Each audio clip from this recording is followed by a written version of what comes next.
سلام به همه شمایی که در سمینار آینده ارتباطات The Future of Communication اینجا کنار ما هستیم.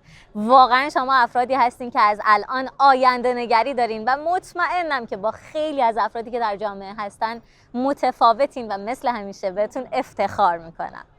سلام از آینده. من الان در میراکل گاردن دبی هستم و شما میتونید تصویر 360 درجه من رو الان در جای دیگه از این کره خاکی ببینین. بله، این شاید تصویری ترین و واضح ترین چیزیه که میتونم راجع به آینده ارتباطات بهتون بگم و در موردش بتونیم اینطوری با هم صحبت بکنیم. تکنولوژی همیشه وقتی اومده دو تا بعد داشته برای ما. یک بعد حمایتگر و رشد دهنده و یک بعد آسیب زننده. اگر یاد نگیریم اصولش رو ممکنه که در سالهای بعد همه ما تبدیل به ربات بشیم. منظورم از ربات نه پرداختن به روح انسانی مونه. بفرمایید، خواهش میکنم. منظورم از ربات اینه که شاید نتونیم با هم دیگه خیلی خوب صحبت بکنیم، شاید اون ارتباطات انسانیمون از بین بره، همینطور که تا الان با اومدن گوشی‌ها ما احساس میکنیم روز به روز تنهاتر و تنهاتر شدیم.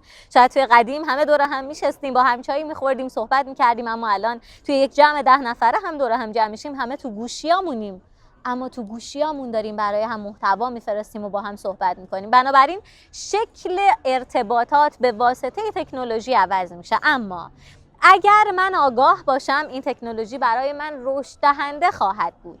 اگر بلد باشم که چطور بتونم از این تکنولوژی استفاده بکنم در راستای رشدم، نتیجهش میشه این که همین الان شما عزیزان کنار من هستین در سالن همایش‌های برج میلاد تهران و شما به واسطه تکنولوژی این ارتباط عمیق انسانی رو با من برقرار کردین. چیزی که مهمه اینه اگر ارتباطات رو یاد نگیریم، اگر دربارش با هم حرف نزنیم، اگر الان که زمانشه و تایمشه مهارت‌های ارتباطی انسانی رو تمرین نکنیم و یاد نگیریم، در آینده‌ای نه چندان دور همه ما دچار فرسودگی خواهیم شد.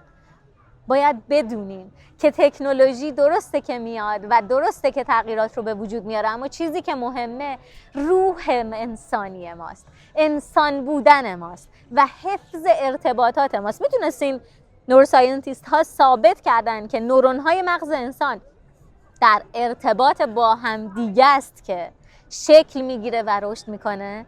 در آینده شما و من همدیگر رو قراره اینطوری ببینیم. اوکی، شاید از نزدیک کنار هم نباشیم، ولی در واقع در تصویرهای مجازی کنار هم و با هم خواهیم بود و یه اتفاق خیلی مهمی میفته. وقتی دنیا داره با این سرعت رشد و پیشرفت میکنه، یه سوال مهم ازت دارم. اگر من انسان بخوام به شیوه 10 سال پیش و حتی امروزم زندگی بکنم، چه بلایی سرم میاد؟ همین الان پدر بزرگ‌ها و مادر بزرگ‌هایی که نتونستن خودشون رو به گوشی و فضای مجازی برسونن، آیا حرف مشترکی دارن برای زدن یا از چرخه ارتباطات حذف شدن؟ این تهدید بزرگیه که همه ما انسان‌ها رو داره تهدید میکنه و باید حواسمون بهش باشه. ارتباطات در آینده خیلی خیلی میتونه برامون مفید و رشد دهنده باشه، یا به همون میزان میتونه ما رو از چرخه حذف بکنه و آسیب زننده باشه. حواسمون به اهمیتش باشه و از الان یاد بگیریم که چطور با هم در ارتباط باشیم تا وقتی لول اپ دنیا اتفاق افتاد ما هم خودمون رو آپدیت بکنیم، لول اپ بکنیم و بتونیم با سرعت دنیا پیشروی بکنیم، رشد بکنیم. یادتون نره ما انسانیم، ما اشرف مخلوقاتیم، اومدیم که این تکنولوژی در دست ما باشه، نه اینکه ما اسیرش باشیم یا با بلد نبودنش از چرخه ارتباطات معنادار و عمیق انسانی حذف بشیم.